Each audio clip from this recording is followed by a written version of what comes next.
Athena Kinney, and Nehemiah Nelson that he said multiple times, "I can't breathe."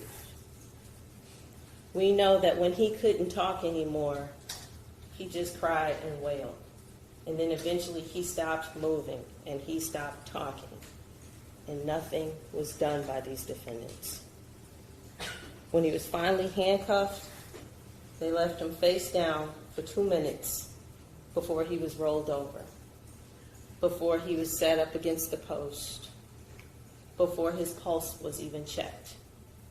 And Hoy told you that when they gave him a cup of water, it just rolled down his mouth. And he did not move. He did not talk. His head was slumped forward. You're going to get an instruction about self-defense. And again, this is the self-defense instruction. Don't read it. It's really small. In the state of Michigan, ladies and gentlemen, if someone is threatened with deadly force or non-deadly force, they are legally allowed to respond with like force. Now, if somebody pushes you, you can't stab them. You can push them back, you could probably punch them, but you cannot stab them, you cannot kill them from what is minor injuries. What you have to decide, ladies and gentlemen, is if you think that this is self-defense, was the defendant's belief honest and reasonable? And I'm going to tell you right now, the answer is no.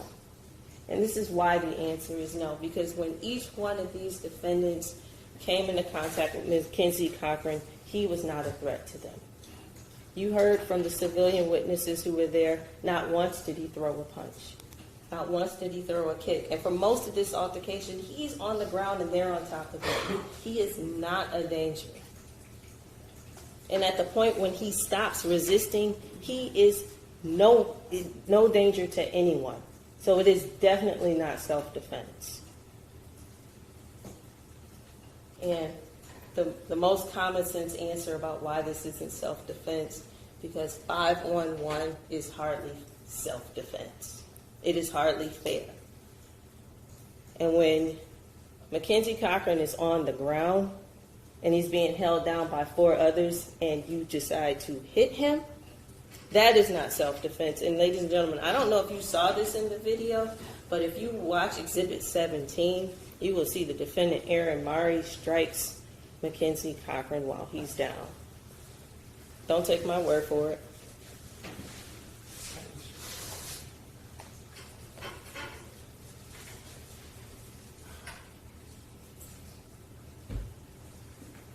It happens real fast.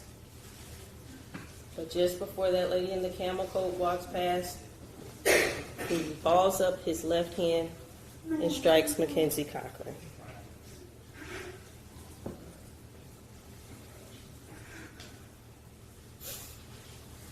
Now, there's only one count before you, ladies and gentlemen: involuntary manslaughter. And if you look at all the evidence and think about all the testimony, you will see that all the boxes are checked here, and that these defendants are guilty of involuntary manslaughter. And so I'm going to leave you with this. When a man says several times, "I can't breathe," common sense says that these defendants should have repositioned him. They did nothing. When that man is too weak to talk anymore and all he does is wail and cry, common sense says the situation is dire and action needs to be taken. These defendants did nothing.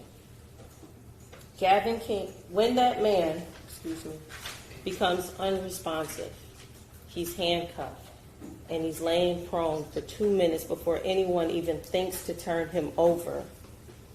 Common sense said that these men needed to act, and they just stood there waiting for someone else to fix it.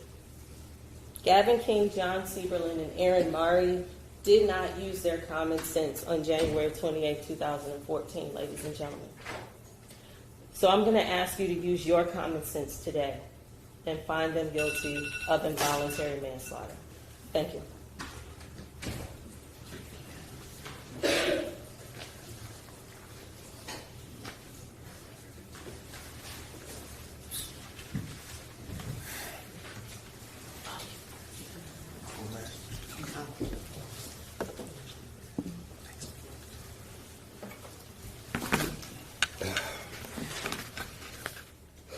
Good afternoon, ladies and gentlemen of the jury. I would like to introduce you to a term that we use in law school. It's called IROC. IROC is something that we use to learn law, and it's the issue, rule, analysis, conclusion. Whenever you go take your law exams, that's what we use. So I'm asking you to use the same when you do your analysis. Look at the issue. What's the issues that's being presented? Involuntary manslaughter, self-defense. Then look at the rules that's given to you when you're giving your jury instructions. Those are the laws that you're supposed to abide by when you're trying to do your next point, the analysis of what you've heard during this trial. In your analysis, analyze the law and the exceptions to the law as well. Compare the defenses, and finally come up with your conclusion of your IROC. The judge started at the beginning of the trial and said that this was involuntary manslaughter, and she gave you 3 elements of the involuntary manslaughter. 1, that the defendant caused the death. 2, that the defendant acted in a grossly negligent way. 3, that the defendant caused the death without lawful excuse or justification. Each and every one of these elements must be proved, every last one. As the defendant causing Mr. Cochran's death, I believe that the prosecution has not proven this element of the case. Even their own witness was not conclusive in his manner of death. We presented a witness that was too contrary of his beliefs. I believe that our witnesses was credible in his analysis. Gross negligence is willful and disregarding of the results of another that might follow from an act or failure to the act. Each of these elements, again, must be true.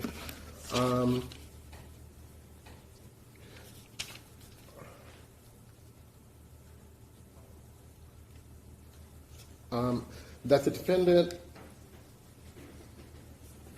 defendant knew of the danger to another, and the defendant took ordinary care to avoid injury to another. The defendant could have avoided injury by using ordinary care. And third, the defendant failed to use ordinary care to prevent injury to another when to a reasonable person it was expected that the results was likely to cause serious injury. The evidence shows my client was called to the jury store because of the jury store owner said that there was a person there who was threatening to kill somebody. My client arrived there with his sergeant and asked Mr. Cochran to leave the store and did not prevent him from leaving the store. My client knew of the threat that the store owner and he personally witnessed the assault upon his sergeant. Earlier during testimony, I asked several times from different witnesses what was an assault. An assault is a crime, and it does not require a battery, which is an actual hitting.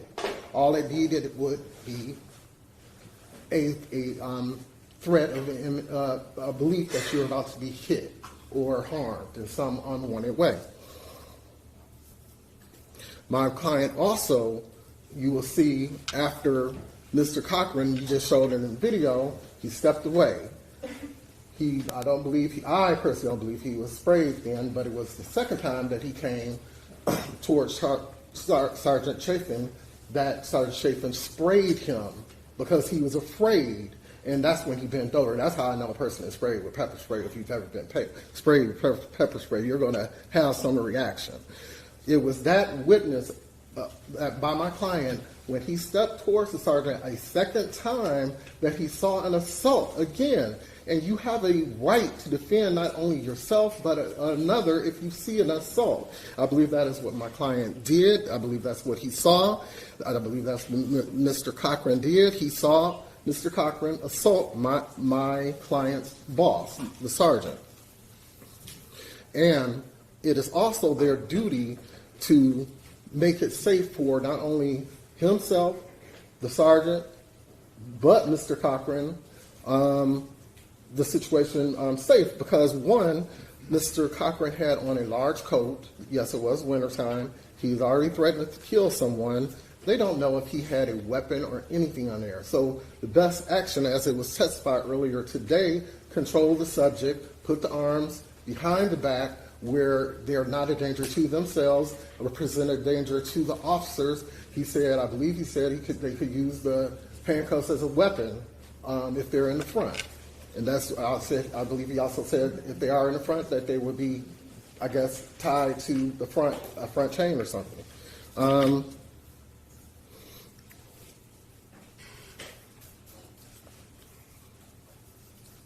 My client also, you saw in the video that he helped to secure Mr. Cochran's legs by holding him down, and the officers got Mr.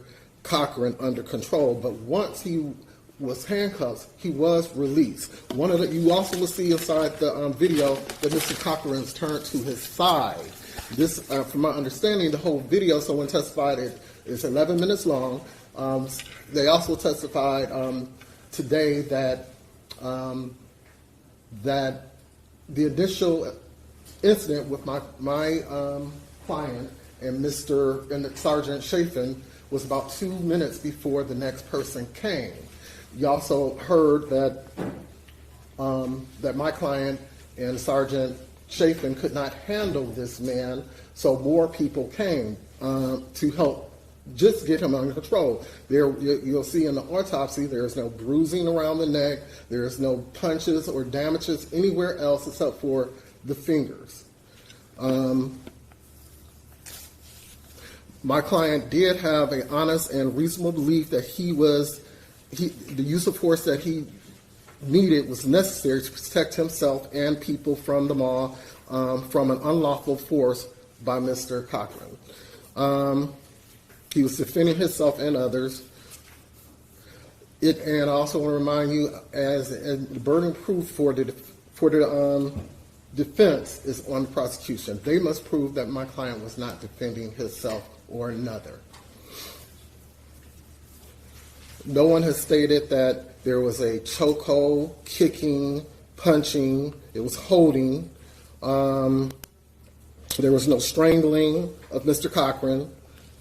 No one tried to harm Mr. Cochran.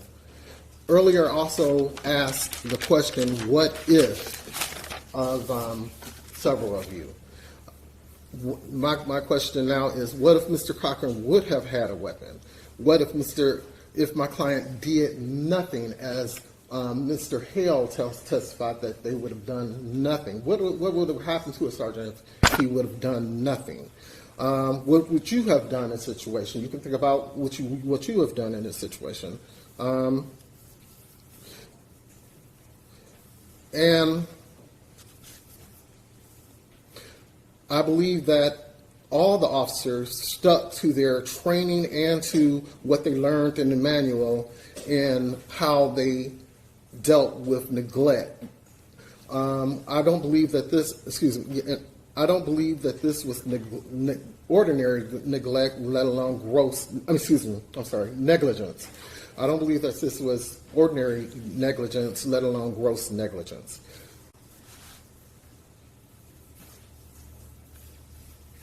There was testimony that there was crime and violence inside the mall often, and no one really testified whether anybody else had been seriously harmed in telling the people just to leave. So look at the fact that when Mr. Cochran was asked to leave, what was his mindset? Someone was talking about mental illness earlier. I don't know. But please do think about that.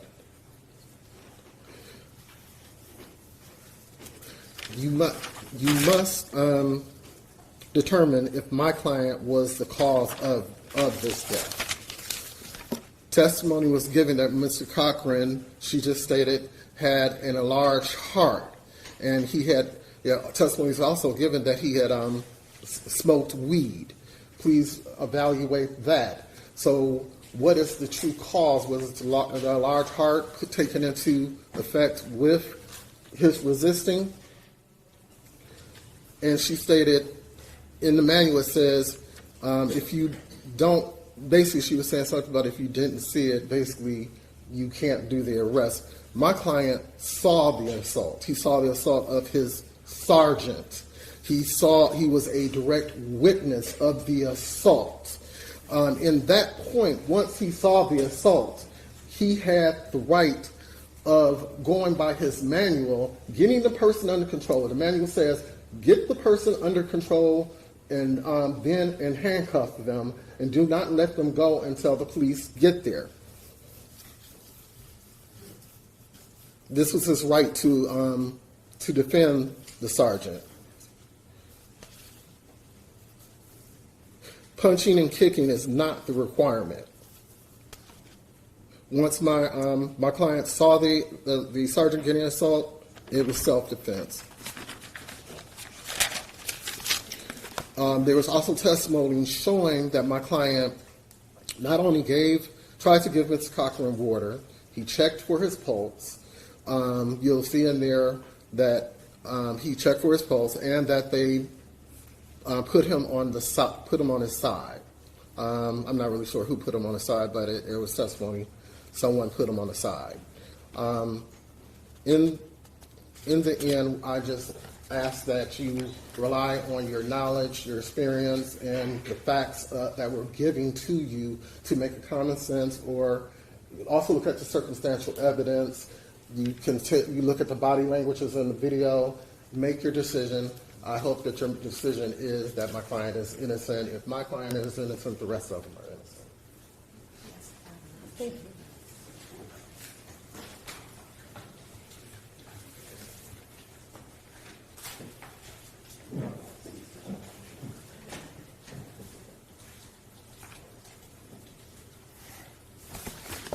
Ladies and gentlemen of the jury, it's with great honor and respect that I come before you this final time and address you on behalf of my client, Mr. Aaron Maree. Like Sister Counsel, I appreciate your services, your commitment to this case. I know that you've been taking notes, and you've been very point on as to your attention in this case. And it means a lot to us because you have a right to a trial by a jury of your peers, and we feel that that's what we finally have in this case.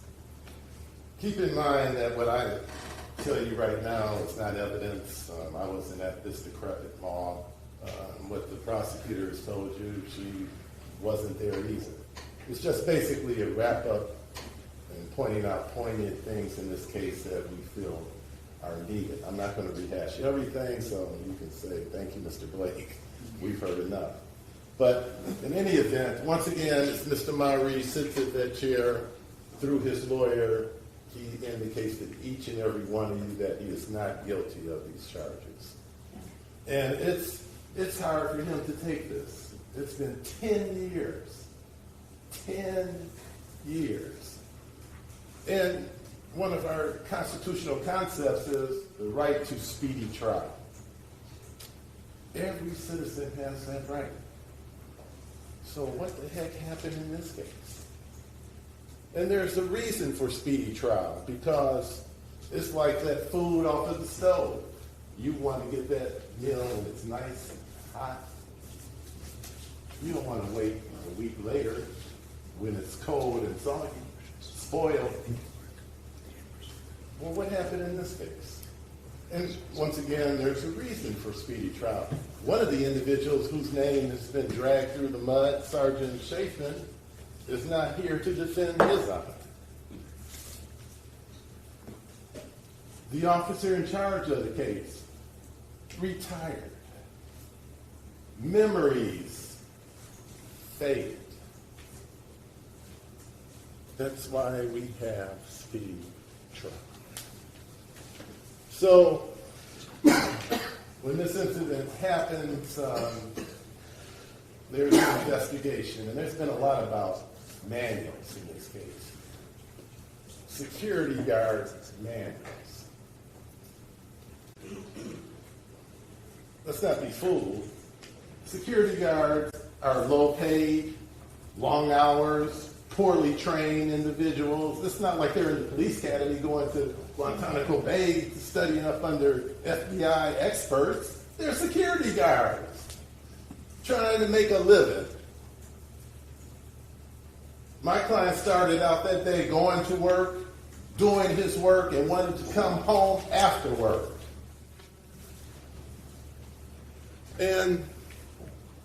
But for Mr. Cochran, it did not happen the way it normally does.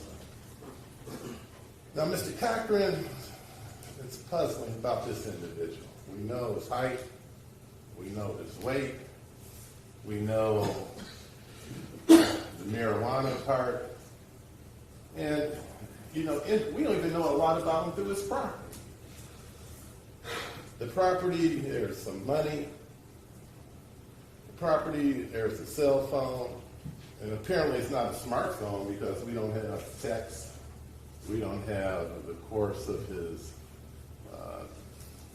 where he was going that day. We don't have his mental state of mind. We don't have him calling out to individuals, hey, I'm at this mall. So we get nothing from that. He doesn't even have car keys. We don't even know how the heck he got to the mall. And up under what circumstances. Prosecution said he wanted to go home. We don't even know if he had a home. You don't know anything about him. We don't know anything about him. The mental illness part. Well, once again, his behavior was not normal. How extreme? Did he have a mental illness? We know absolutely nothing about this young man. No family members have come up to tell you anything about him, about his whereabouts, his mental illness, if any existed.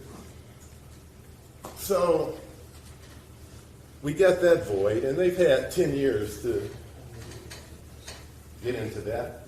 But once again, why did it take so long?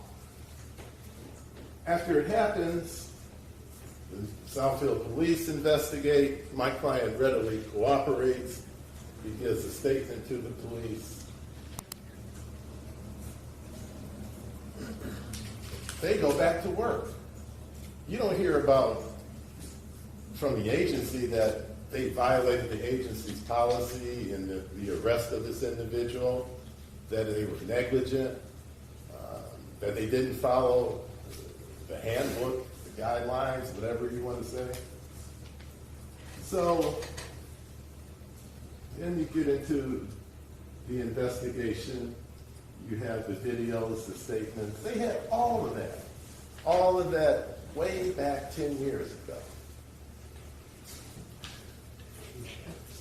And you heard from Dr. Dragovic.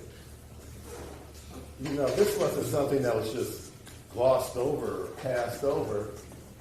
That auditorium, that big auditorium that's in front of this building, up under that big 1,200 sign, was filled with individuals from this county, whether or not to prosecute this case. They had all of this information that you've had a chance to listen to for the past week.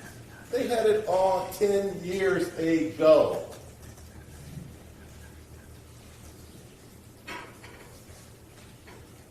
No charges. There was no negligence. So, what changed between 2014 and 2021? Well, I guess the Attorney General calling up Dr. Schmidt. And that's interesting. Why is she calling Dr. Schmidt? Who's pressing her to even look into this case? Is it the family? Is it for her own political gains? Make some headlines, be on the news like this week at Democratic Convention instead of being in this courtroom? Objection, Your Honor. It's only closing, Judge. I know it's closing, but let's stick to the facts of the case, okay? Well, she picks out this interesting guy, Dr. Schmidt, who apparently no longer works at Wayne County. He's now working in Monroe County. And he goes through this report.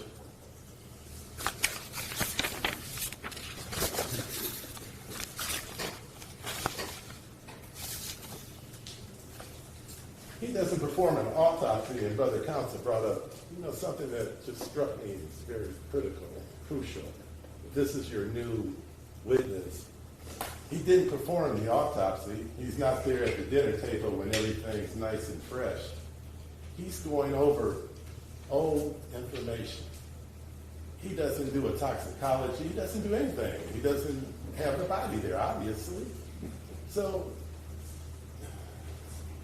the relationship between the Attorney General, Dr. Schmidt, is apparently it's a contractual. He's claiming that I don't think I'm even billed for this. We don't even know how many hours he put into this case. I was stunned when I said, well, did you take any notes? Well, it's hard to remember what happened last week, let alone 2 and 3 years ago. How did you come up with the analysis in your 3-page document? We don't know how he came up with it. Dr. Dragovic had a case file that's been saved for this matter. Even though no charges were filed, he had a case file that's for reference. Because he knows lawyers are going to ask him, how did you come to this conclusion? Where are your notes, your analysis? Dr. Schmidt, nothing. And on his report, he reviewed the material received on this case. This included the following: security camera videos from the Southfield Mall, videos that included media accounts and reporting from the incident, and cell phone. I'm sorry. I don't want to get you nervous. You okay? This is from that report. Documentation of Mr. Cochran while being subdued. Documentation from Southfield Police Department and Emergency Services. Okay, so when we get to the cell phone, we don't know who he listened to and what.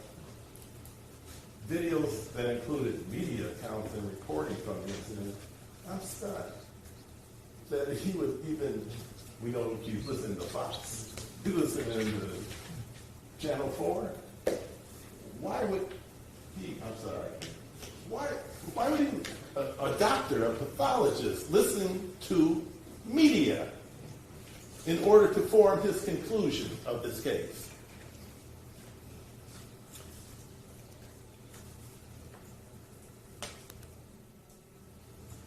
We don't know which police reports, which cell phones. We don't know. All we know is that he looked at something. Prosecution brought up something about my client making a motion with his hand in her closing argument. Didn't ask Dr. Schmidt anything about that. And we know for the autopsy report, it indicates there's a category that says evidence of injury. 2 small abrasions, each measuring 1/8 inch in diameter, are noted at the base of the left third and fourth finger. No other injuries are present externally or internally. My client's a big man. He was then. Might have even been bigger then. So if he's there trying to physically harm somebody, there would have been some marks. And that's why I asked, were there any abrasions? You got all these people surrounding Mr. Cochran. Any abrasions, bruises, trauma, soft tissue injuries. Other than those 2 cuts, nothing. Absolutely nothing. We know one thing for a fact. Aaron Maree is not the first person there. We've heard many, many times how it started. And that's another thing, that the jeweler at L.A. Diamond, he's there by himself, probably thousands, if not $100,000 worth of product in a glass case, in an open area with, it's not like conventional door, wall. He's out there by himself, and this individual comes up to him that he doesn't know.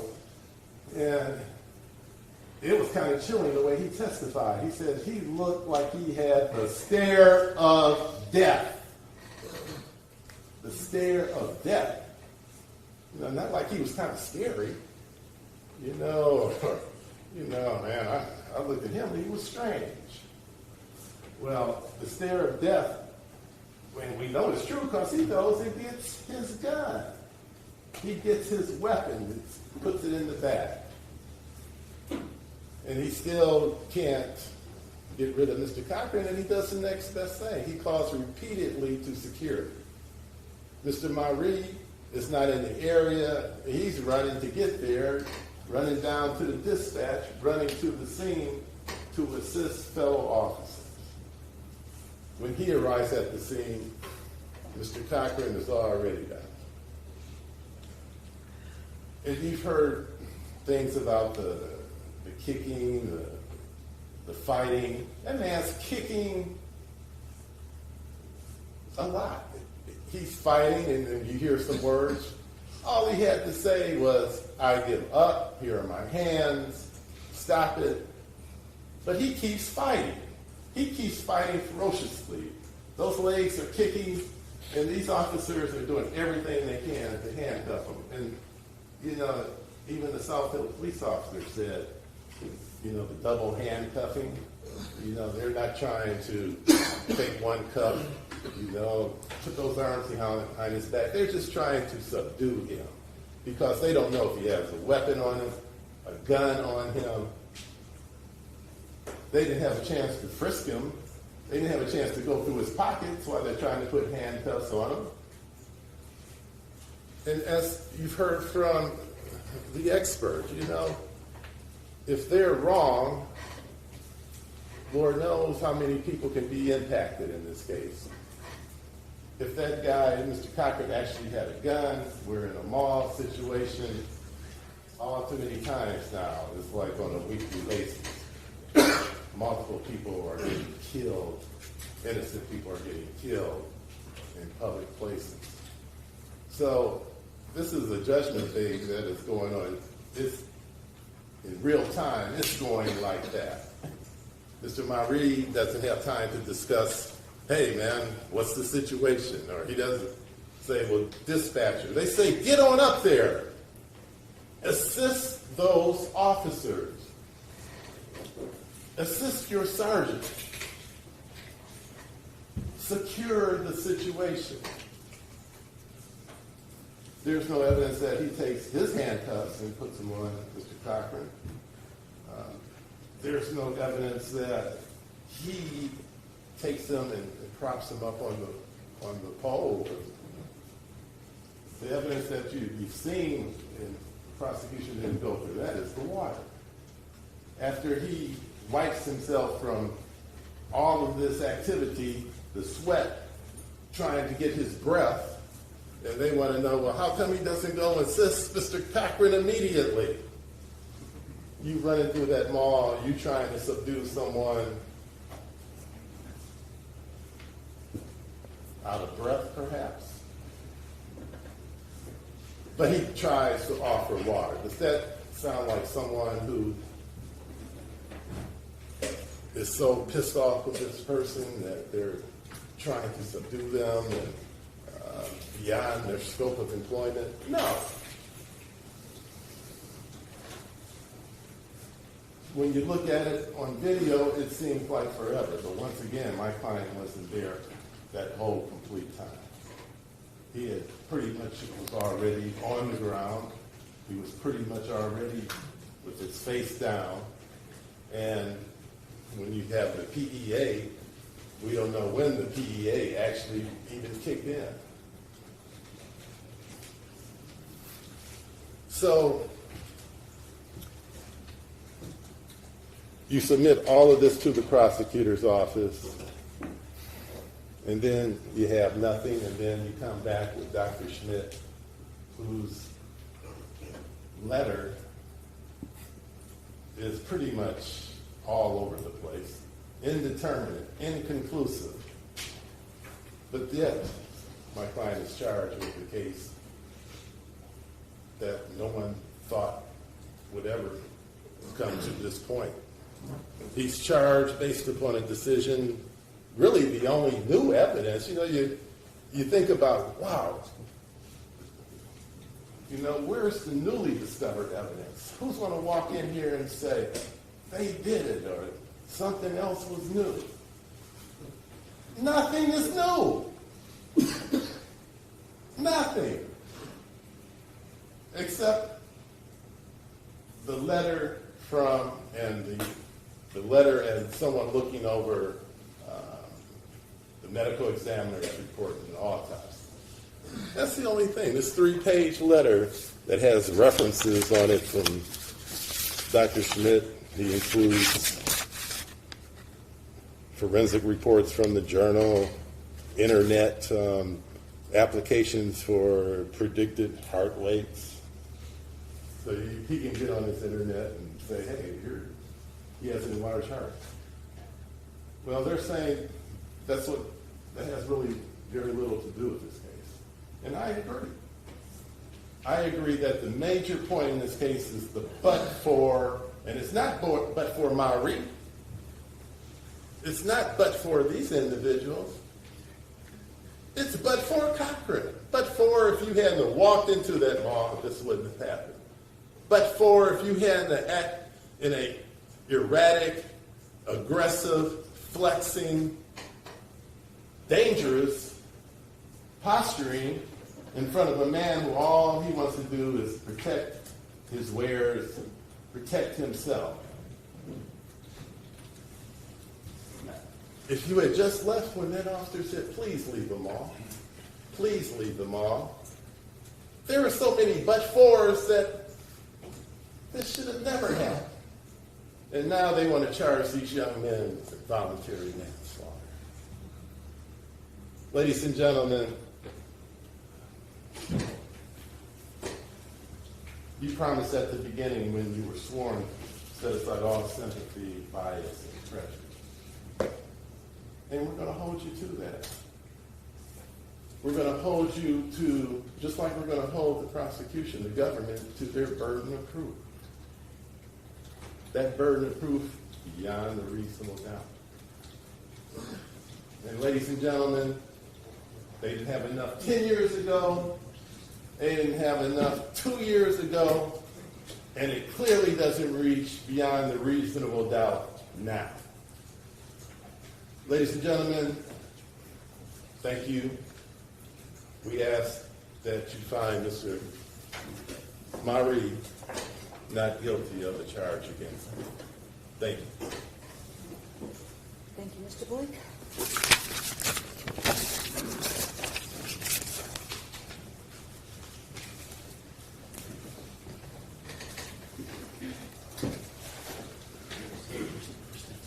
Yeah, that's what's giving me a hard time. Yeah.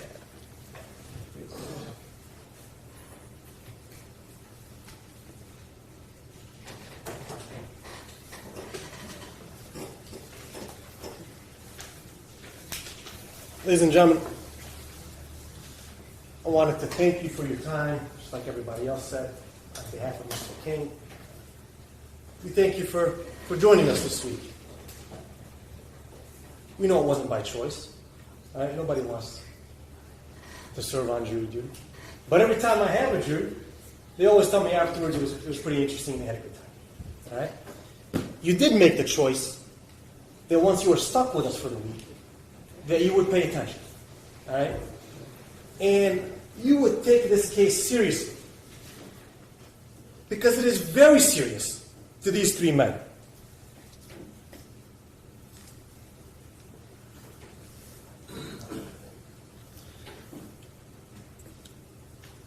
Is this a sad case? Absolutely. A man lost his life. It's sad. It is regrettable. We wish it didn't happen. But it is not a crime in this circumstance. That's one thing it is not. Not guilty is the verdict that Gaven King, John Seiberling, and Aaron Maree are entitled to.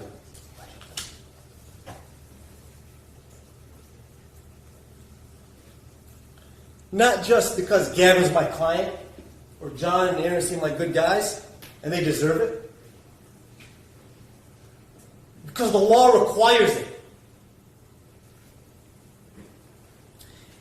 Each of you promised us, and you took an oath to follow the law. And that law is that you return a verdict of not guilty if this case is not proven to you beyond a reasonable doubt.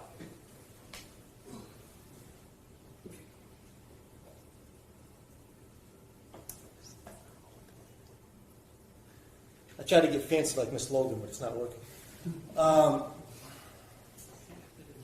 Reasonable doubt. You're going to get these instructions, so it doesn't really matter if you can read it. I'm just putting it up there to draw your attention to it. It's Rule 1.9. And it defines reasonable doubt. It tells you the defendants are entitled to that verdict. But the only time in any of these instructions that it tells you someone is entitled to anything in this courthouse, but that a defendant is entitled to a verdict of not guilty if the government fails to prove that case beyond a reasonable doubt. Ladies and gentlemen, you should not be satisfied. You cannot be satisfied. Can anyone honestly say that after paying attention to this evidence for the last week, they don't have a fair and honest doubt? A doubt based on reason and common sense? A doubt that is reasonable? Of course not. Because reasonable doubt is all over the place in this case. Why are we here 10 years later? People don't remember anything. Now, you don't have to all agree on why it is you believe there's reasonable doubt. You can each have your own reason to doubt. There isn't just one reason, even though that's all you need to have to give a not guilty verdict. Each of you can have your own separate reason that you have doubt in this case. We're all getting to the same place. We might take different roads. We might doubt this. We might doubt that. At the end of the day, we all have reasonable doubt here. And we're all getting to the same place of a not guilty verdict that they're entitled to. Maybe except the government over here. Right? A little bit. Here's one. Where is Matthew Clark? We didn't hear that name, right? We know that name. Government knows that name. Read that instruction you're going to get. 5.12. Right? Matthew Clark recorded one of the videos that you have. Why is he not here? He's not dead. We don't know because the government failed to produce him. And like Judge Anderson will instruct you, that a missing witness was their responsibility to bring. All the resources at the state of Michigan's disposal. And they couldn't find this guy who they know lives in Southfield. Still there.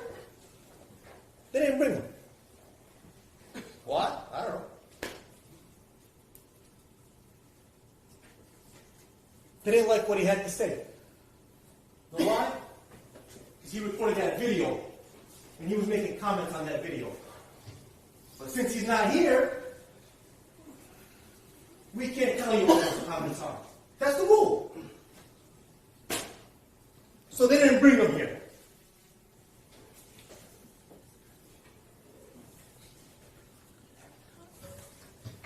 How did this case start? It starts the day before Mackenzie Cochran's unfortunate death. When he puts in motion a series of events over the span of these 2 days, the final 2 days of his life. It starts when Mackenzie Cochran shows up to Labib Ansara's LA Diamond store at Northland Mall, and he freaks him out by just standing there giving him a death stare. Stare of death, he called it. This is the first event, and it only gets worse from there as he escalates it step by step. A man who is over 6 feet tall and over 200 pounds. We don't have to guess. I said, one witness said, I look like he was 5'10", one said he looked like he was 5'9". Look at the autopsy. Right? Maybe for the first time, defense attorney, we introduced the autopsy. Defense Exhibit C, right? The autopsy report's in evidence. Right there on page 2, it says he's over 6 feet, over 200 pounds. Look at him there on the video. He's towering over everybody. All right? He's towering over Sergeant Schaefer. Then after he leaves that day, he comes back with another individual to do the same thing and just walk off. Mr. Ansara is spooked. All right? But he doesn't overreact. He just calls security to tell him what happened and to keep their eye on this man. Then he learns a little bit more serious. He went into some store where a young girl's working by herself in the mall. He freaks her out. She runs out of the store to get away from him. Now we fast forward to the next day on January 28th. And this unknown individual now returns to the jewelry store. And he escalates this menacing behavior. From stares to the absolute worst type of violence. He threatens that he wants to kill someone. Mr. Ansara jumps back. You see him jump back off of his chair. He's freaked out. It is absolutely reasonable at that point to assume the worst. The man said he wants to kill someone. How much more serious do you get? When someone says something like this, you take him at his word. Get the heck out of there. Try to stop him. Mr. Ansara takes so seriously, he grabs his revolver. He calls security for help. He isn't calling them to come observe and report. He doesn't want to just report who the man kills. He wants them to stop him from killing anybody. He wants them to stop him from carrying out his threat. He said it took him probably a minute or two, but to him it felt like forever. He called a second time. He said, hurry up or I'll shoot him myself. He was concerned enough to threaten deadly force. Sergeant Schaefer arrived with this concern because we know they all knew about this. Because James Hale, the cowardly dispatcher, hiding in the dispatch room, tells them, Quarter LA Diamond is the guy threatening to kill someone. He said that.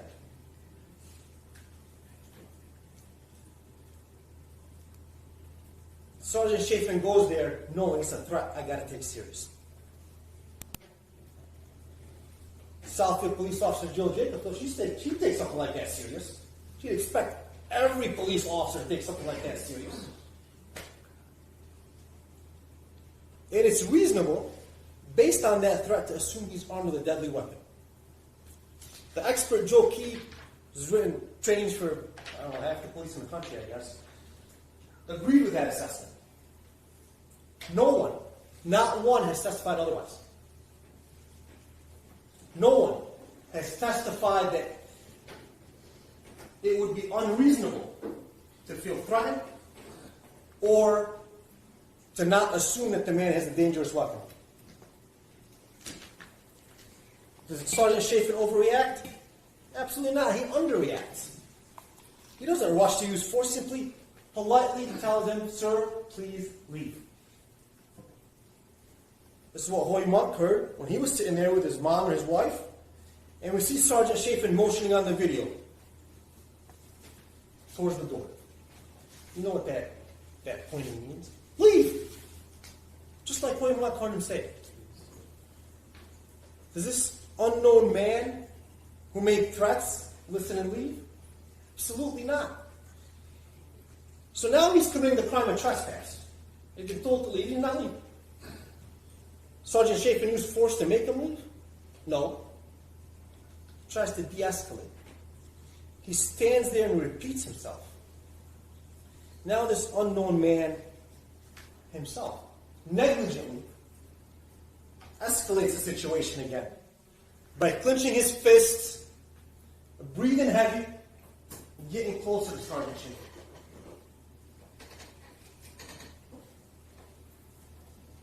This man is the aggressor.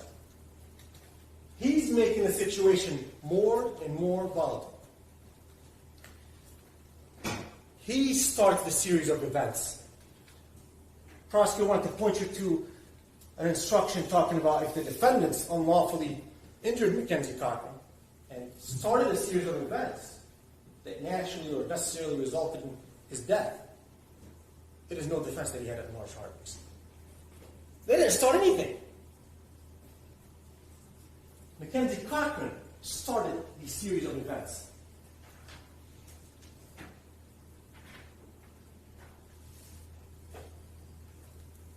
The man was given every opportunity to leave. Sergeant Chafin told him, "Sir, do not approach me." And he gets a little bit more firm. "Sir, do not approach me." It was a pepper spray. He said a third time, "Sir, do not approach me." The man does not heed the warnings. That would have been the right thing to do. That would have stopped this entire chain of events. Right there. But the man threatening to kill someone has other plans. He continues to escalate his actions. Hoy Monk sees this aggressor now lunge or take a step, he said, towards Sergeant Chafin with his fist clenched. What's he supposed to think is going to happen? This is assault. He's made a threat, and he's putting Sergeant Chafin in reasonable fear that he is about to unlawfully touch him. Sergeant Chafin is allowed to take action at once. He could have already taken action. He kept delaying and trying to de-escalate until he could no longer do so. He takes action to stop this assault from turning into an assault and battery, or possibly even a murder, as this unknown aggressor had threatened to do. That's what he said he's going to do. He pepper sprays him, as his training manual authorizes him to do on someone who has committed an assault.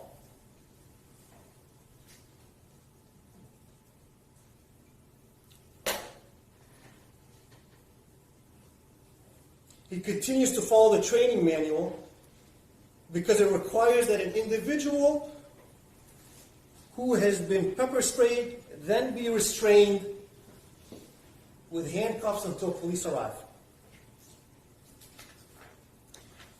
He tries to get him under control. He orders Officer Seiberling to help him. He's a superior. Sergeant Chafin. Man, they said was a former police officer. He's the first on scene. He's in charge. He's also in charge because he's the sergeant. That's what the manual says. First on scene in charge until a sergeant shows up. guess what? Sergeant Chafin, he's both. He's the first guy there, and he's a sergeant. He's in charge until Southfield police arrive.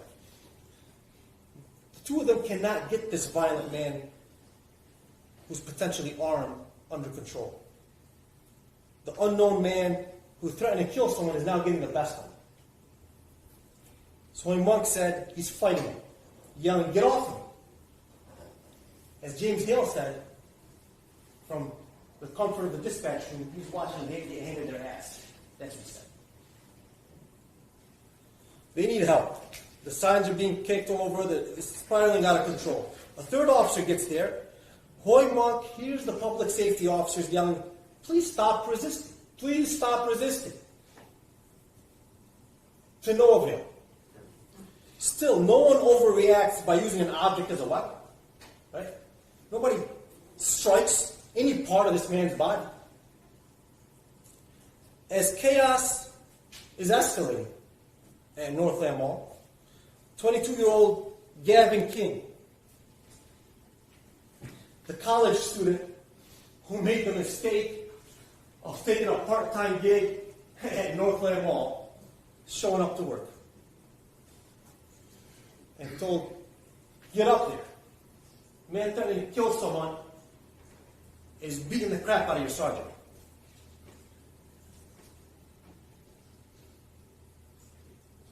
So he runs up there.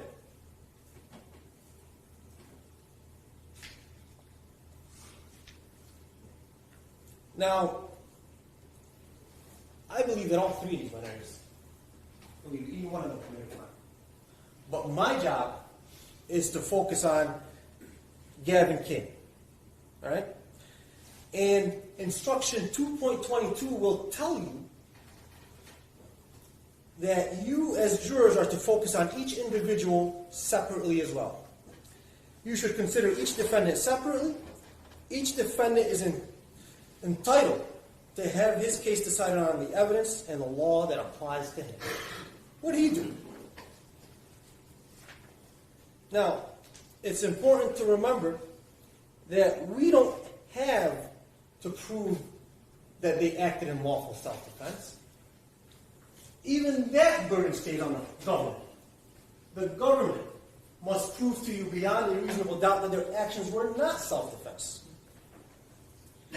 Gaven King has the right under our laws, just like any other person, to use force to protect himself and others if he has an honest and reasonable belief that he needs to do so to protect himself or other people from the imminent unlawful use of force by another. And I'm reading it word for word. You're going to have copies.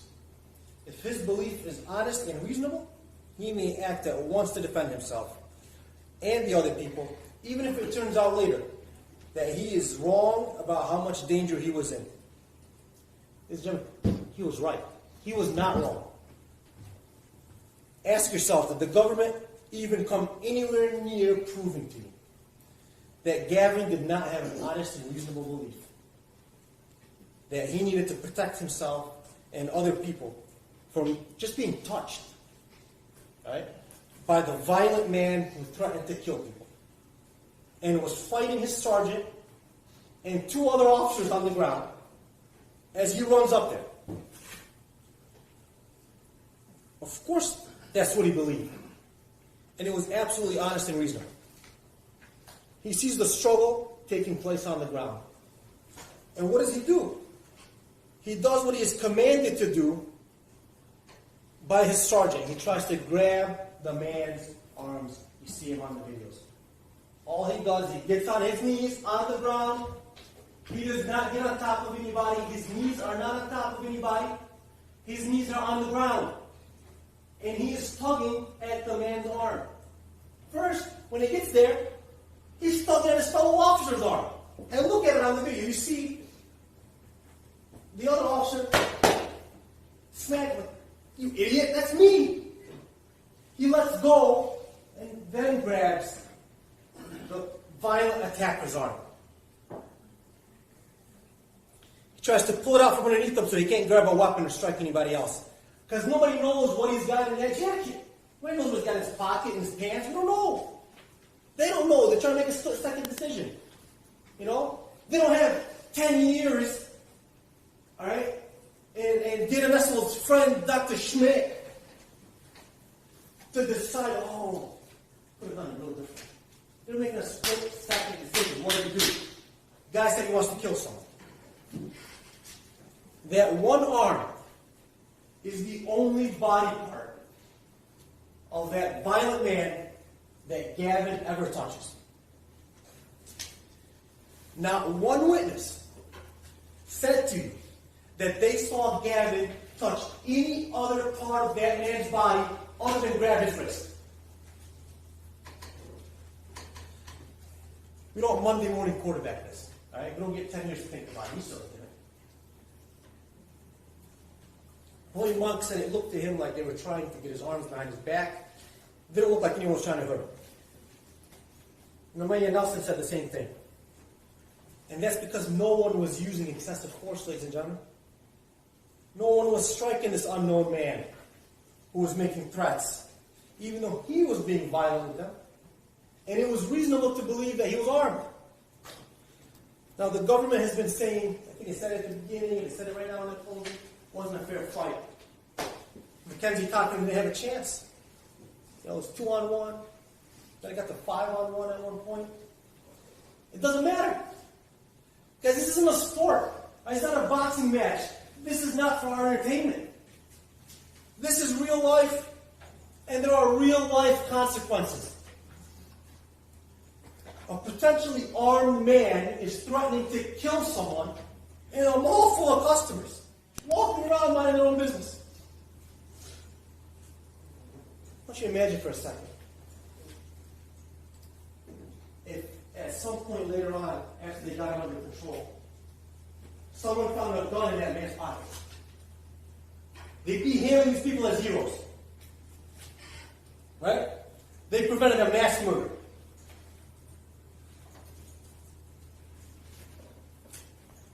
Instead,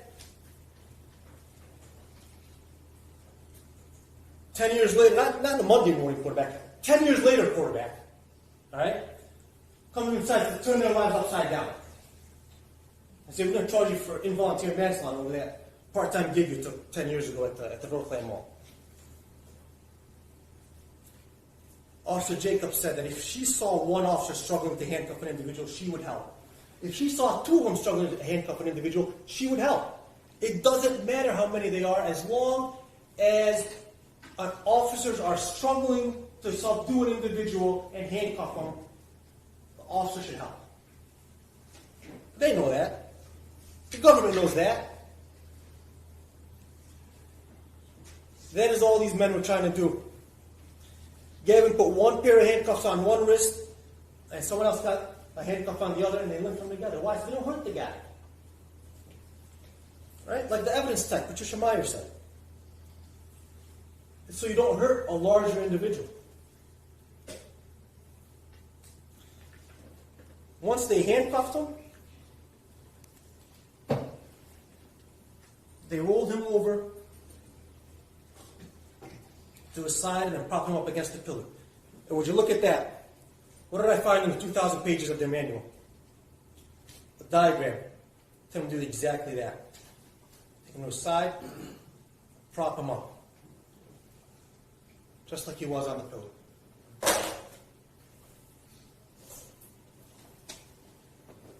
Officer Jacobs was an instructor in CPR and first aid. She said she would have done exactly what she saw them doing, checking for a pulse. In fact, even though she's got more expertise, she didn't tell anyone to step aside and try to take over. Ladies and gentlemen, we don't know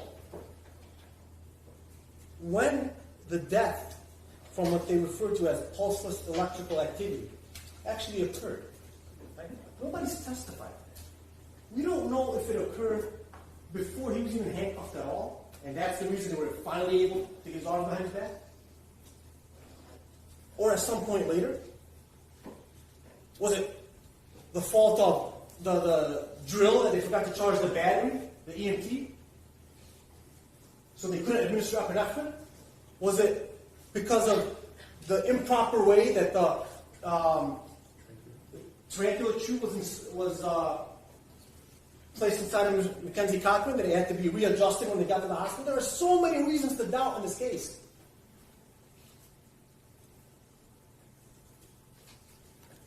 Joe Key testified that the force these public safety officers was not lethal or deadly force. He felt they would have been justified in using lethal or deadly force, but what they didn't even come close. It was the lowest possible on the force continuum. He said they attempted to de-escalate even. They were doing the bare minimum they could to protect themselves. Don't believe it. Don't take my word for it. Watch the videos. Believe your eyes. Right? Now, Dr. Schmidt, the man who resigned from Wayne County under a cloud of controversy, which I don't know how that happened. I don't know how you get chased out of Wayne County. Right? But somehow he did. And he becomes the Attorney General, Dana Nessler's go-to hired gun. He said, yes, I am. He says after 8 years, he wants to second guess the findings of the Oakland County Medical Examiner, run by Chief Medical Examiner Dr. Dragovich. And why does he do it? He does it at the request of the Attorney General herself. Is that normal? The Attorney General herself called this man? So what do? Do you have the guts to call Oakland County and say, hey, I want to discuss this medical report with you guys. I found a couple of disagreements and I could bring them to your attention? No, that's not what he's trying to do. He slapped together, how do you want to call it a report? It's a letter.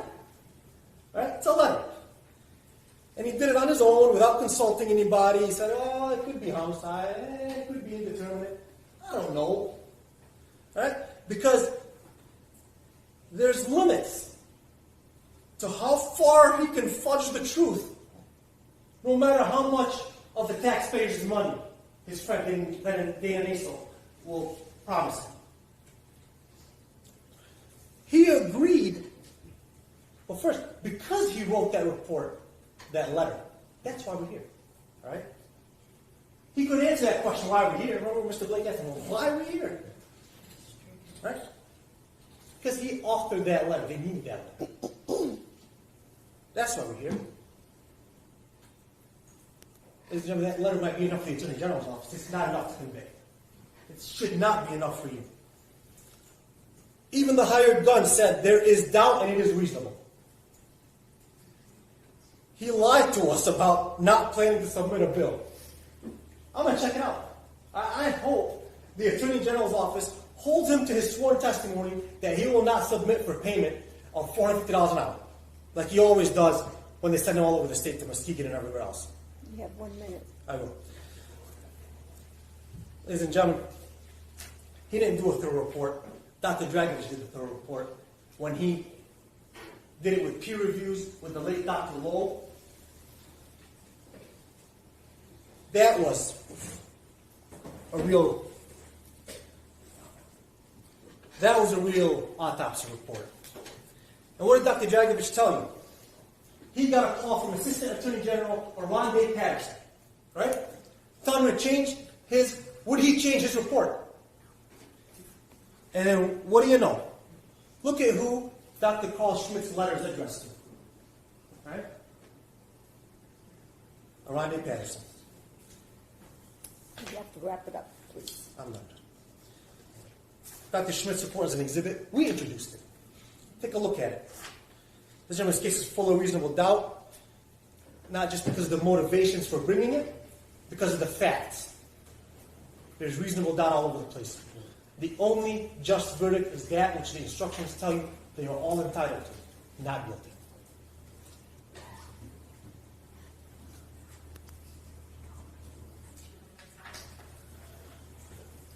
You want this back? Justice delayed should never be justice denied, ladies and gentlemen.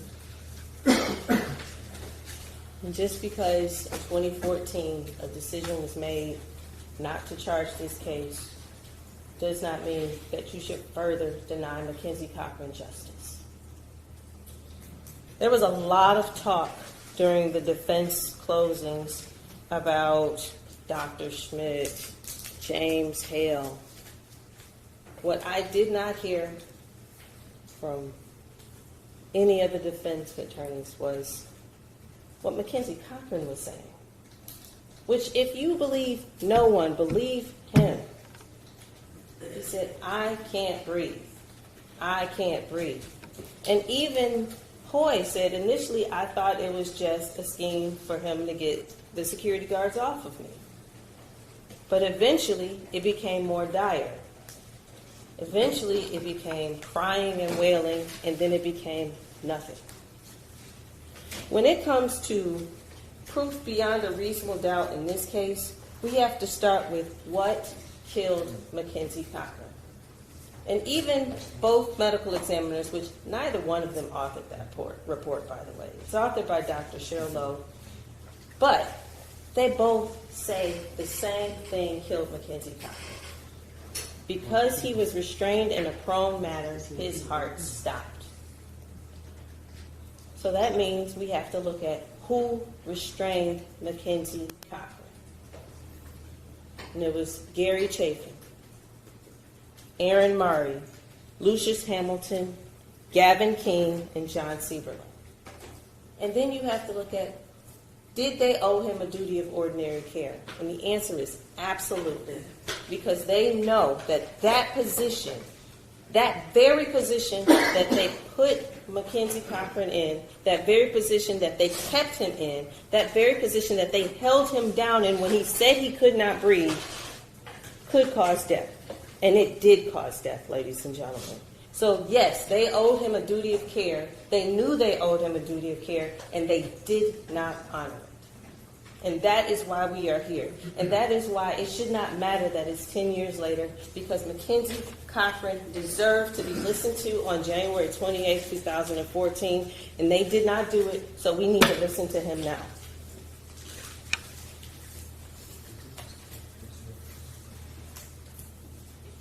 A lot of talk, a lot of the defense focused on words that Mackenzie said when he walked up to LA Diamonds. Got nothing for that. As I told you in my closing, that would cause any ordinary person, any citizen, to take a second look, take a step back, and, put some distance between yourself and the person who says, I want to kill someone. But you're going to get an instruction about intent.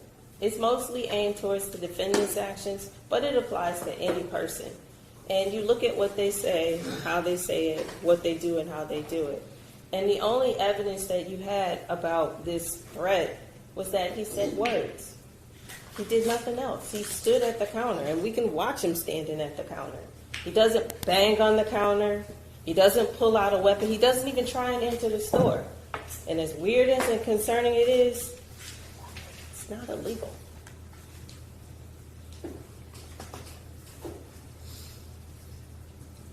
The instruction. I would object that her opinion that she stated that's not illegal is contradictory to all the evidence from the witness who said that was assault. What, that he was standing there? No, that he threatened somebody, and you said the threat in itself is not a All crime. right, this is, I'm not closing argument. Factually correct. The jury saw the evidence in the testimony. Move on. Thank you.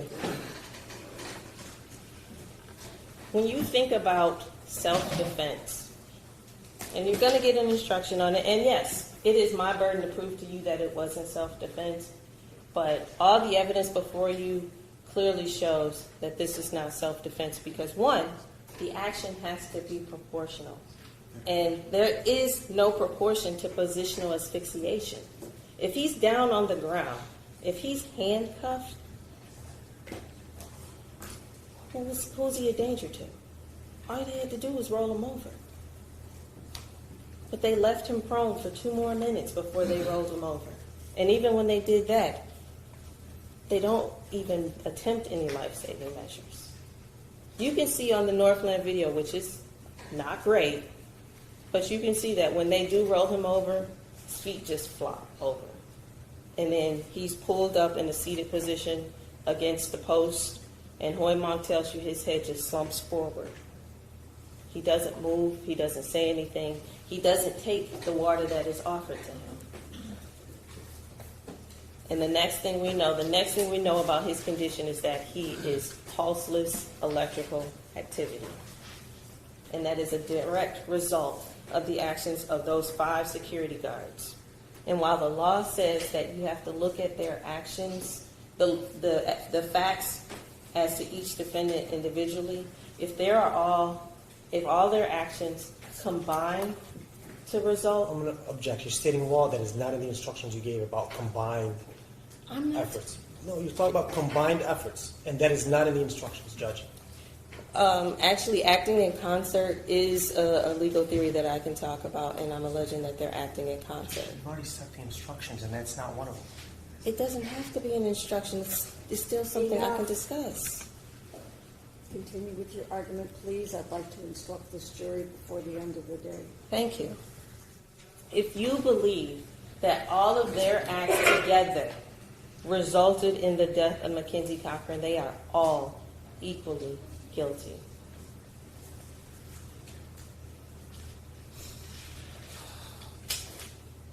The defendants talked a lot about the manner of death. And you'll see in Dr. Lowe's report that she listed manner of death as accident.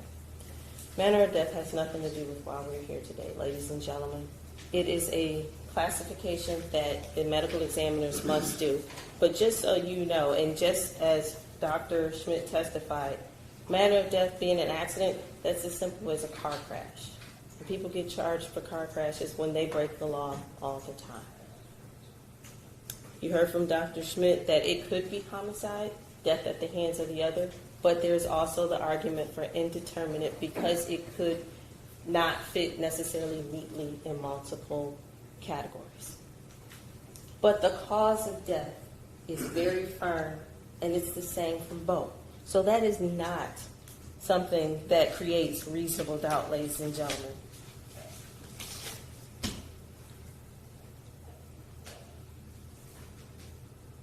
Mackenzie Cochran should not have died on the Northland Mall floor on January 28, 2014. He shouldn't have died alone.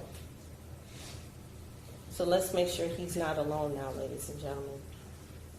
As people of the state of Michigan, I am asking you to care about what happened to Mackenzie Cochran 10 years ago. I'm asking you to be his voice. And I'm asking you to finally give him justice. Thank you. Thank you, counselors.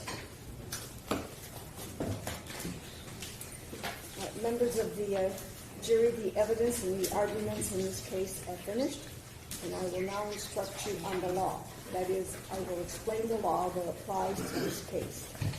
Remember that you have taken an oath to return a true and just verdict based only on the evidence and my instructions on the law. You must not let sympathy, bias, or prejudice influence your decision. You must avoid reaching conclusions that may have been unintentionally influenced by stereotypes. You must reach your own conclusions about this case individually, but you should do so only after listening to and considering the opinions of the other jurors who may have different backgrounds and perspectives from yours. As jurors, you must decide what the facts of this case are. This is your job and no one else's. You must think about all the evidence and then decide what each piece of evidence means and how important you think it is. This includes whether you believe what each of the witnesses said.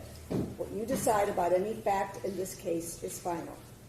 It is my duty to instruct you on the law. You must take the law as I give it to you. If a lawyer says something different about the law, follow what I say.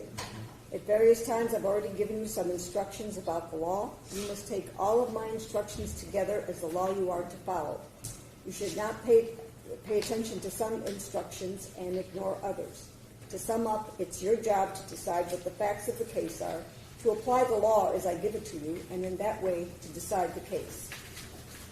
Every person accused of a crime is presumed to be innocent. This means that you must start with the presumption that the defendant is innocent. This presumption continues throughout the trial and entitles the defendant to a verdict of not guilty unless you are satisfied beyond a reasonable doubt that he is guilty. Every crime is made up of parts called elements. The prosecutor must prove each element of the crime beyond a reasonable doubt. The defendant is not required to prove his innocence or to do anything. If you find that the prosecutor has not proven every element beyond a reasonable doubt, then you must find the defendant not guilty. A reasonable doubt is a fair, honest doubt growing out of the evidence or lack of evidence. It is not merely an imaginary or possible doubt, but a doubt based on reason and common sense. A reasonable doubt is just that, a doubt that is reasonable after a careful and considered examination of the facts and circumstances of this case. Every defendant has the absolute right not to testify. When you decide the case, you must not consider the fact that he did not testify. It must not affect your verdict in any way. When you discuss the case and decide on your verdict, you may only consider the evidence that has been properly admitted in this case. Therefore, it is important for you to understand what is evidence and what is not evidence. Evidence includes only the sworn testimony of witnesses, the exhibits admitted into evidence, and anything else I have told you to consider as evidence. Many things are not evidence, and you must be careful not to consider them as such. I will just now describe some of the things that are not evidence.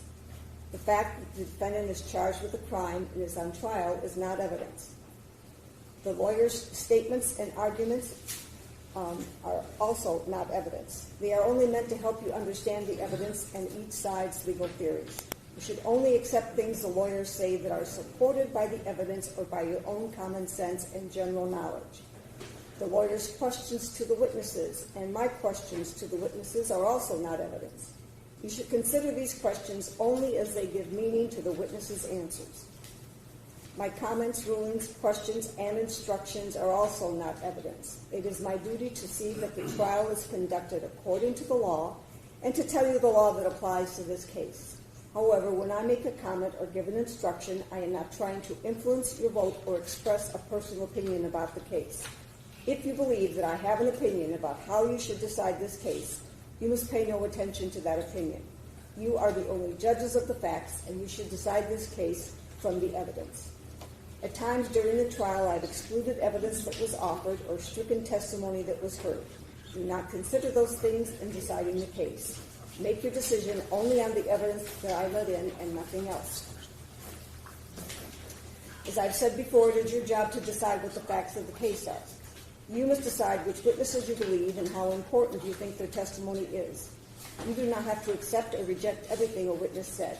You are free to believe all, none, or part of any person's testimony. In deciding which testimony you believe, you should rely on your own common sense and everyday experience. However, in deciding whether you believe a witness's testimony, you must set aside any bias or prejudice you may have and not be influenced by a witness's disability, gender identity, race, religion, ethnicity, sexual orientation, age, national origin, or social economic status. Again, take the time you need to test what might be automatic or instinctive judgments and to reflect carefully about the evidence. There is no fixed set of rules for judging whether you believe a witness, but it may help you to think about these questions. Was the witness able to see or hear clearly? How long was the witness watching or listening? Was anything else going on that might have distracted the witness? Did the witness seem to have a good memory? How did the witness look and act while testifying? Did the witness seem to be making an honest effort to tell the truth, or did the witness seem to evade the questions or argue with the lawyers? Does the witness's age and maturity affect how you judge his or her testimony? Does the witness have any bias, prejudice, or personal interest in how this case is decided? Have there been any promises, threats, suggestions, or other influences that affected how the witness testified? In general, does the witness have any special reason to tell the truth or any special reason to lie? All in all, how reasonable does the witness's testimony seem when you think about all the other evidence in the case? Sometimes the testimony of different witnesses will not agree, and you must decide which testimony you accept. You should think about whether the disagreement involves something important or not, and whether you think someone is lying or is simply mistaken. People see and hear things differently, and witnesses may testify honestly but simply be wrong about what they thought they saw or remembered. It is also a good idea to think about which testimony agrees best with the other evidence in the case. However, you may conclude that a witness deliberately lied about something that is important to how you decide the case. If so, You may choose not to accept anything that witness said. On the other hand, if you think the witness lied about some things but told the truth about others, you may simply accept the part you think is true and ignore the rest. Gaven King, Aaron Maree, and John Seiberling are each on trial in this case. The fact that they are on trial together is not evidence that they were associated with each other or that either one is guilty. You should consider each defendant separately. Each is entitled to have his case decided on the evidence and the law that applies to him. If any evidence was limited to one or some of the defendants, you should consider it you should not consider it as to any of the other defendants. The prosecutor must also prove beyond a reasonable doubt that the crime occurred on or about January 28, 2014 within Oakland County. When you go to the jury room, you will be provided with a written copy of the final jury instructions. You should first choose a foreperson. The foreperson should see to it that your discussions are carried on in a business-like way and that everyone has a fair chance to be heard. During your deliberations, please turn off your cell phones or other communication equipment until we recess. A verdict in a criminal case must be unanimous. In order to return a verdict, it is necessary that each of you agrees on that verdict. In the jury room, you will discuss the case among yourselves, but ultimately, each of you will have to make up your own mind. Any verdict must represent the individual considered judgment of each juror. It is your duty as jurors to talk to each other and make every reasonable effort to reach agreement. Express your opinions and the reasons for them, but keep an open mind as you listen to your fellow jurors. Rethink your opinions and do not hesitate to change your mind if you decide you are wrong. Try your best to work out your differences.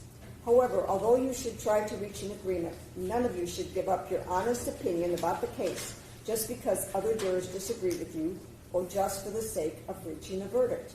In the end, your vote must be your own, and you must vote honestly and in good conscience. Possible penalty should not influence your decision. If you find the defendant guilty, it is the duty of the judge to fix the penalty within the limits provided by law. If you want to communicate with me while you are in a jury room, please have your foreperson write a note and give it to my clerk. It is not proper for you to talk directly with the judge, lawyers, court officers, or other people involved in the case. As you discuss the case, you must not let anyone, even me, know how your voting stands. Therefore, until you return with a unanimous verdict, do not reveal this to anyone outside the jury room. When you go to the jury room to deliberate, you may take your notes and full instructions. If you want to look at any or all of the referenced documents or exhibits that have been admitted, just ask for them.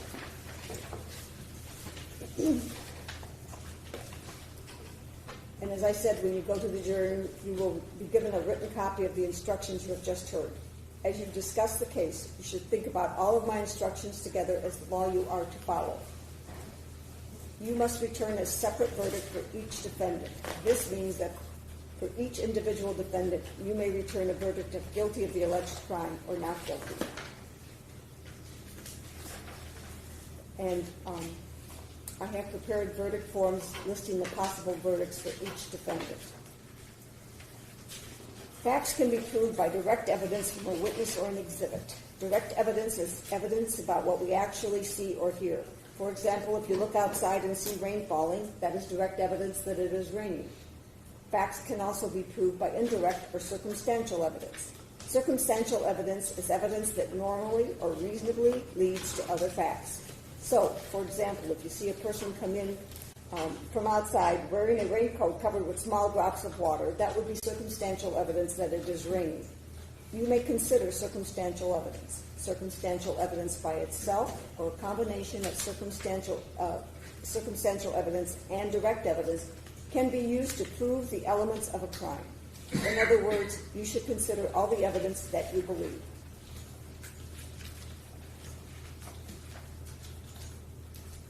You have heard evidence that before the trial, a witness made a statement that may be inconsistent with his or her testimony here in court. You may consider an inconsistent statement made before the trial to help you decide how believable the witness's testimony was when testifying here in court. If the earlier statement was made under oath, then you may also consider the earlier statement as evidence of the truth of whatever the witness said in the earlier statement when determining the facts of this case. In this case, I took judicial notice that Assistant Attorney General Aaron Patterson appeared before this court as an attorney of record on behalf of the Michigan Department of Attorney General as a prosecutor in this case. This means that you may accept this fact as true, but you are not required to do so.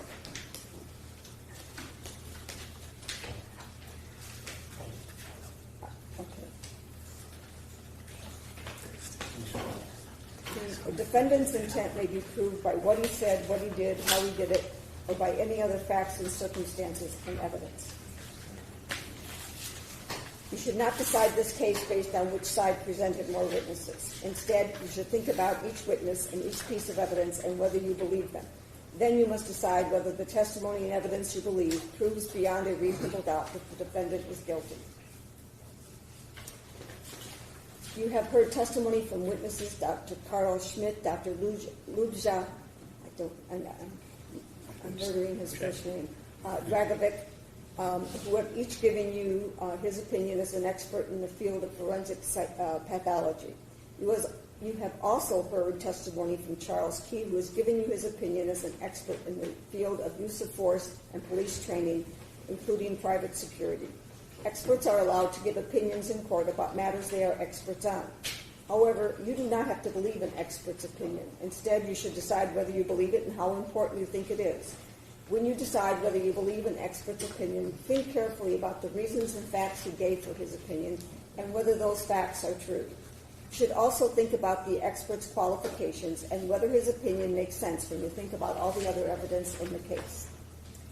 You have heard testimony from witnesses who are police officers. That testimony is to be judged by the same standards you use to evaluate the testimony of any other witness.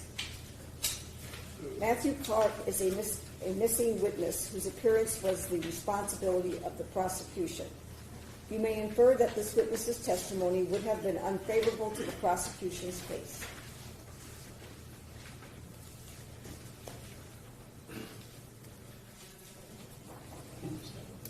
The witness, Charles Key, testified by video conferencing technology. You are to judge the witness's testimony by the same standards as any other witness, and you should give the witness's testimony the same consideration you would have given it had the witness testified in person.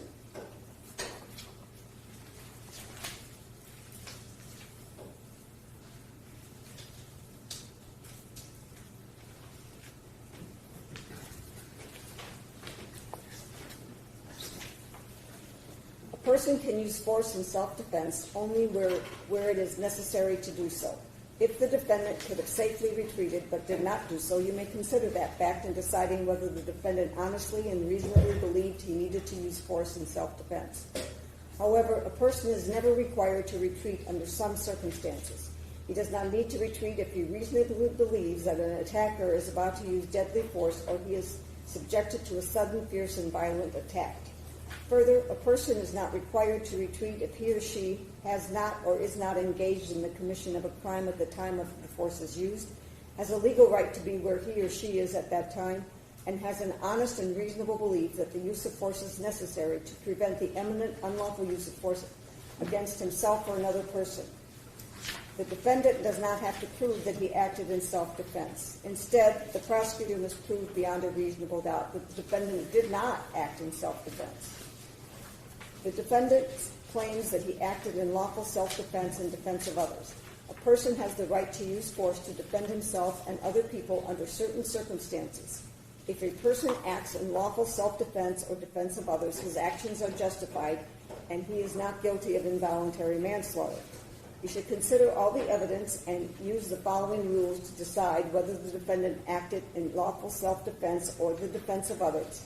Remember to judge the defendant's conduct according to how the circumstances appeared to him at the time he acted. First, when he acted, the defendant must have honestly and reasonably believed that he had to use force to protect himself or other people from the imminent unlawful use of force by another. Excuse me. If his belief was honest and reasonable, he could act at once to defend himself or other people, even if it turns out later that he was wrong about how much danger he or other people were in. Second, a person is only justified in using the degree of force that seems necessary at the time to protect himself or the other people from danger. The defendant must have used the kind of force that was appropriate to the attack made in the circumstances as he saw them. When you decide whether the force used was what seemed necessary, you should consider whether the defendant knew about any other ways of protecting himself or other people. But you may also consider how the excitement of the moment affected the choice the defendant made. Third, the right to defend oneself or other people only lasts as long as it seems necessary for the purpose of protection. And fourth, the person claiming self-defense must not have acted wrongfully and brought on the assault. Each defendant is charged with the crime of involuntary manslaughter. To prove this charge, the prosecutor must prove each of the following elements beyond a reasonable doubt. First, that the defendant caused the death of Mackenzie Cochran. That is, that Mackenzie Cochran died as a result of positional asphyxiation. Second, in doing the act that caused Mackenzie Cochran's death, the defendant acted in a grossly negligent manner. And third, that the defendant caused the death without lawful excuse or justification. It is not enough that the defendant's act made it possible for the death to occur. In order to find that the death of Mackenzie Cochran was caused by the defendant, you must find beyond a reasonable doubt that the death was the natural or necessary result of the defendant's act. If the defendant unlawfully injured Mackenzie Cochran and started a series of events that naturally or necessarily resulted in Mackenzie Cochran's death, there is no defense that Mackenzie Cochran was already weak or ill and this contributed to his death.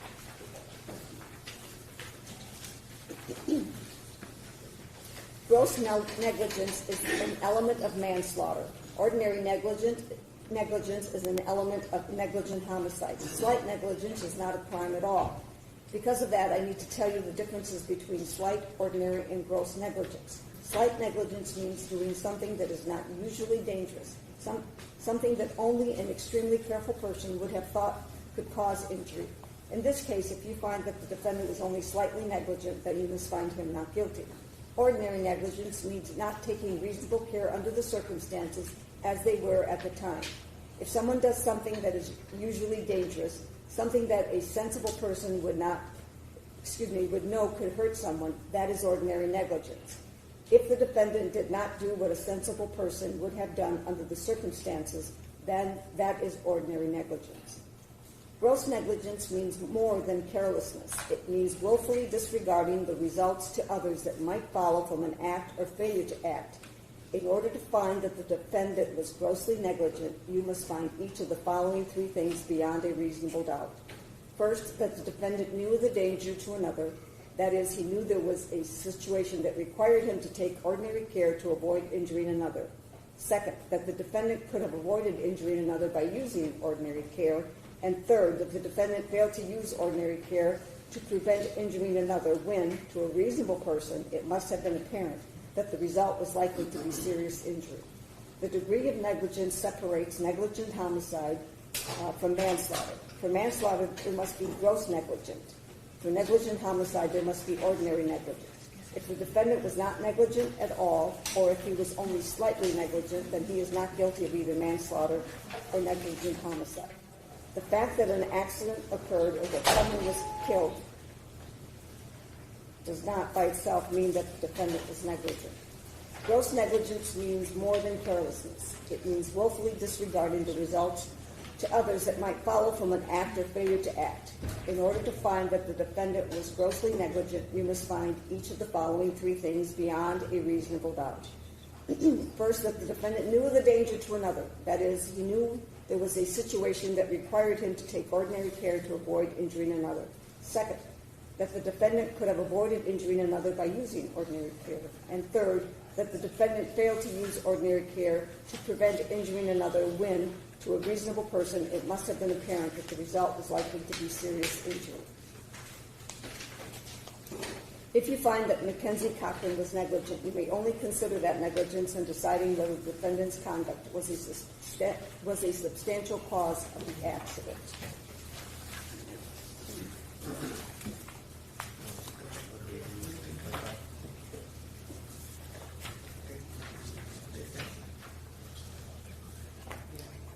And ladies and gentlemen, that concludes the reading of the instructions to you.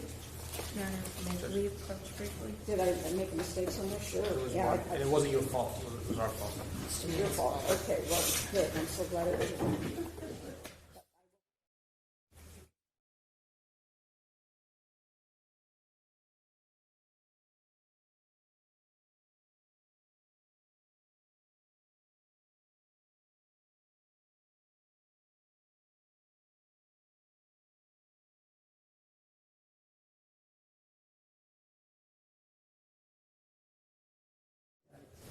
All right, ladies and gentlemen, there's one more instruction that I have to add here, which I will do right now.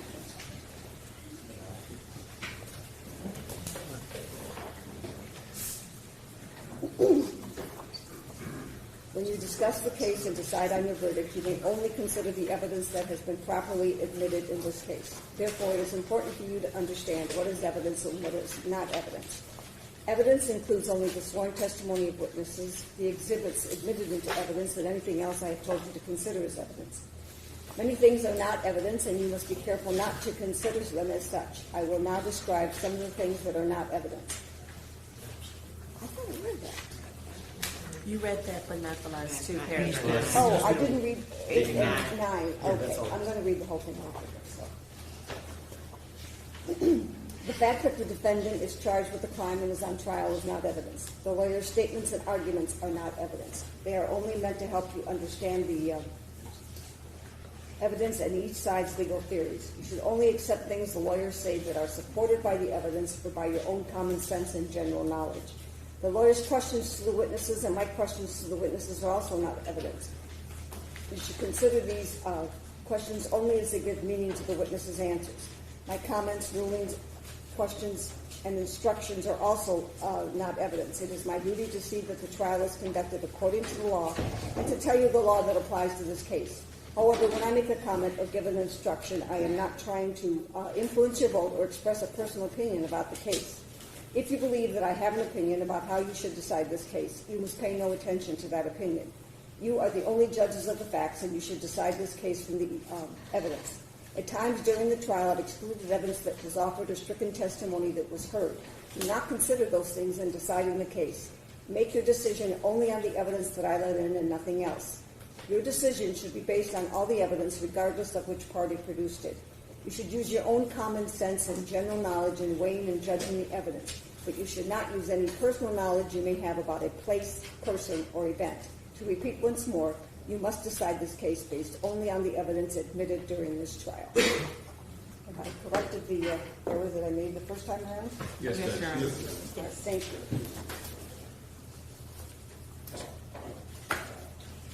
And ladies and gentlemen, as I told you earlier, at the beginning of this trial, we had chosen 14 of you. So at this time, my clerk is going to pull out by lot from this box that contains your seat numbers. It's not your juror numbers, but where you're seated. And those two jurors will be excused from deliberating at this time. However, I do ask that the jurors that are going to be excused not discuss the cases with anyone until this sitting jury comes back with the verdict. The reason for that is, in case something happens to one of the sitting jurors before they reach a verdict, I would have to call in an alternate juror to begin deliberations again with the seated jury to reach a verdict.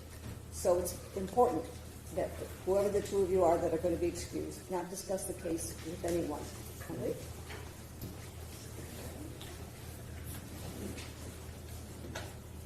Juror seat number 11 and juror in seat number 13.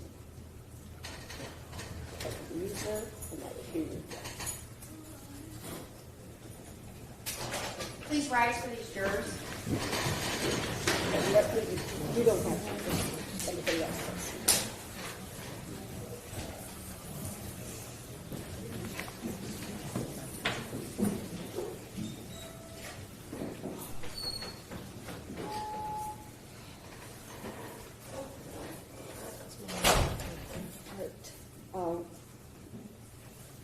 Just give them a minute. I don't know if they have anything back in the jury room that they need to retrieve. And then I will release you to go to the jury room to begin your deliberations, ladies and gentlemen. You want to look for this? And then add yours.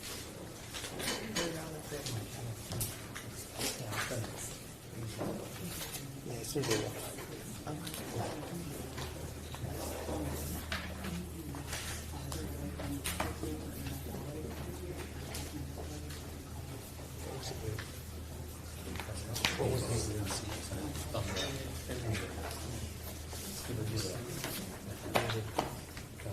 Oh, yeah, you should have admitted that. All rise for the jury.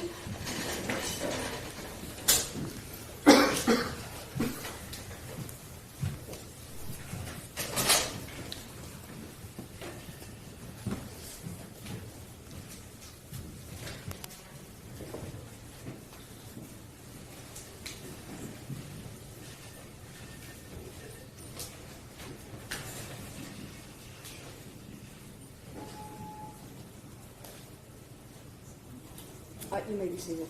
Thank you. Other than the, I think A was something digital and B, C. other than the objections that were argued on the record, is everybody satisfied with the instructions as they were given? Yes. Yes, Your Honor. Thank you. It was that video file that you did. Oh, that's on that flash. Yeah. No, we just put together the exhibit. Yeah, remember you gave it to me. Yes, if you could gather the exhibits. Yes, that's okay. Yeah, that's A and then. I just want to indicate that should the jurors want to see any of the actual videos, I'm going to bring them back in the courtroom because you only use part of the videos, and some of them you muted, and so my clerks wouldn't know where to. Well, You could remove the audio. as it related to Exhibit 17, I wanted a point of clarification from the court. I actually prepared it in several different ways. When we discussed it for jury instructions, did you say that that would be no audio whatsoever? Yes. Then I have a copy with no audio on it. Okay.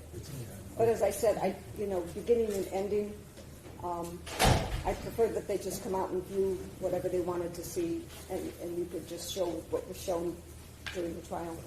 Okay. Okay? Yes. Just wanted to put that out there. All right. All right then. Thank you very much. Yes.